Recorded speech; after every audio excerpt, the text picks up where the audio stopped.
Welcome back to this channel. So today's video is going to be a continuation of a previous video that I did on this channel. If you haven't seen it, please go back and check it out if you're interested.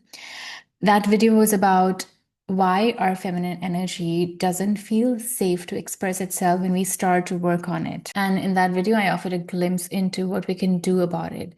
But in this video, I want to go deeper of what now. So let's take a few moments first to just recap a few points. So for so many women who have lived in high pressure environments, who had to be strong all the time, who had to keep it all together, there comes a point when your body says, enough, woman, enough. And what happens then? Then there is burnout, then there is disconnection, numbness. And then this beautiful call arises from within when your body says that I want to now soften, I want to reconnect with my feminine, I just want to come back home to my body. But here's what happens to most women when they try to answer this call. They realize that they cannot really touch it. They try to feel, but it feels out of reach. They try to soften, but something inside of them resists. And this happens because our bodies are used to living in high performance environment. And I remember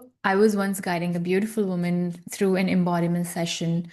She had come with some issue, and she, like most of us, had also come from this high stress, high performance environment, very masculine, structured life. And even though I had intentionally created our session beyond the session time, which I often do because I know women coming from such environment, they need some extra time to land into their bodies properly. But in this particular case, she was trying to rush through the session. And it was not because she didn't care, it was because unconsciously her entire being, her body was still into performance mode. So she was trying to perform in the session, like she was trying to reach somewhere, even inside the container, which was meant for her just be. And I personally saw myself in her because I have been that woman too, trying to do the embodiment the right way, trying to quickly finish the healing so that I could go back to the real life. And it took me a while to understand that the feminine doesn't work like that. So why does it happen to most of us? It's because the feminine energy doesn't yet feel safe to express itself. And let me be clear, it doesn't feel safe because suddenly we are doing something wrong. It just doesn't feel safe because she has never been met, because we have been taught to strive and toughen up, to suppress this feeling part of us, suppress our emotions just to succeed, just to keep going. And slowly what happens is that we begin to abandon our feminine essence, not out of choice, but out of survival. And now when we feel this pull to return to ourselves, to soften, to receive, to trust, we may find that we simply cannot. Not because anything is wrong with us or we are broken, it's just because this part of you, this essence of you that longs to return to itself, that longs to open up, doesn't feel safe to open up. So what do we do about it? First of all, we need to understand that working on your feminine essence and making it feel safe is not going to be a three-step process or just ticking off some boxes to suddenly magically make it happen. And it's not even about learning another technique. Here, you need to start from the basics. It's actually about transforming how you relate to yourself, so much so that your entire life begins to shift. So this is going to be your sacred transitioning from the doing mode to the being mode. Now, let me be clear, we are not rejecting the doing mode. We are not rejecting the action part of our lives. We live in a world that requires us to do things, to build up things, to show up, which is actually a beautiful part of it. But as feminine beings, we should know that our doing should be led by the being. That means the foundation of your life, your choices, your pace, your relationships must come from a place that's deeply rooted with your inner truth, and it should not come from any external pressure. So the first step is to begin reconnecting with your feminine way of being. What does it actually look like? It looks like asking yourself, do I allow myself to really feel? Or Do I intellectualize everything in my life? Can I allow myself to sit with my own tenderness from moment to moment basis without trying to fix it? When my body asks me to rest or asks me to just slow down, do I honor its messages?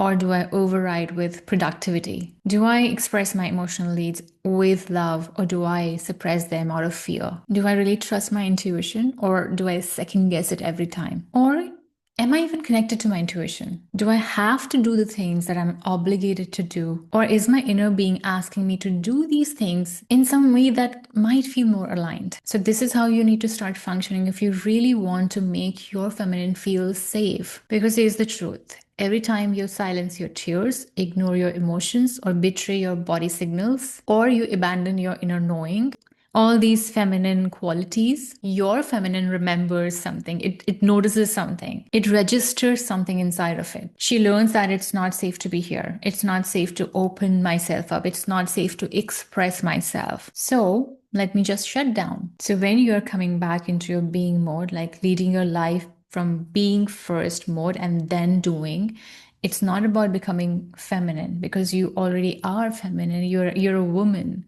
It's actually about becoming that woman that your inner feminine can trust. And trust is not built through force, it's built through devotion. To make you understand this point, I want to ask yourself this thing honestly. When do you feel most safe as a woman? Is it in the presence of someone, maybe a man who controls you, or someone who sees you, loves you, and is devoted to your truth? Exactly. I'm sure you got your answer. So that's what your feminine needs from you. She doesn't need your dominance, she needs your presence. She needs your patience and your love. She needs to know this part of you, this essence of you, that you won't leave her again. And that's when your inner feminine energy starts to feel safe. That's when she starts to open, and that's when she starts to rise. Now, another important aspect that most of us don't realize on this journey, this beautiful journey called life. Sometimes what blocks us from leaning into our feminine fully is not just ours. It can be a deeper, older wound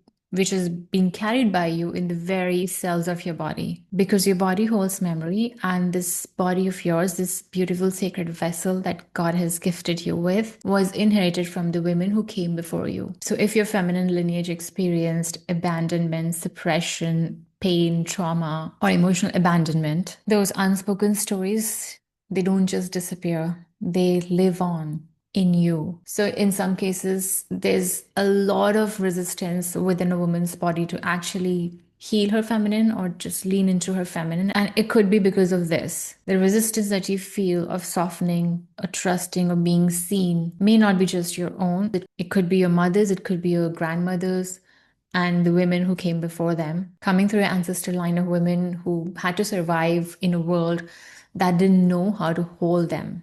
Now, another aspect could be it could be a past life wound.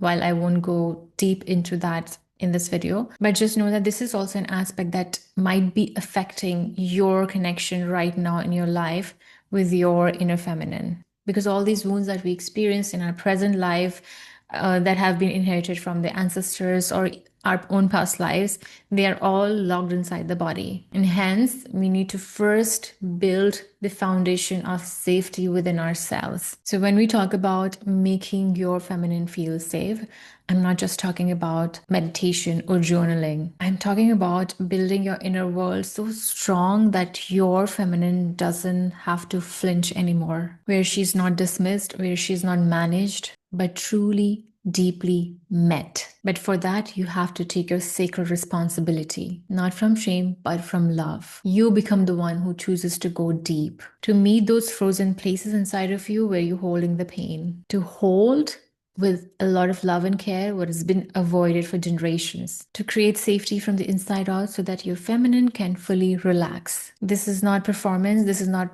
practice and pretending. This is sacred repair. So the feminine doesn't rise when we force her. She rises when she feels safe, when she's seen, felt, and honored, and not rushed. When you finally become the woman who's willing to stay with herself all the way. And this isn't about reaching a destination, it's about rebuilding trust moment by moment in your body, in your breath, in your truth. You don't need to try harder to be more feminine. You just need to create a life, rhythm, and a strong relationship with yourself, where your feminine feels that she can finally come home. This is real embodiment. This is the healing, and that is your power. So in the end, I just want to say this to a woman who's stuck in performance. Your feminine being is not lost, has never been lost. She's been waiting for you to choose her, to trust her, to come home. And you, love, you are ready. Thank you for listening. I'll see you next time.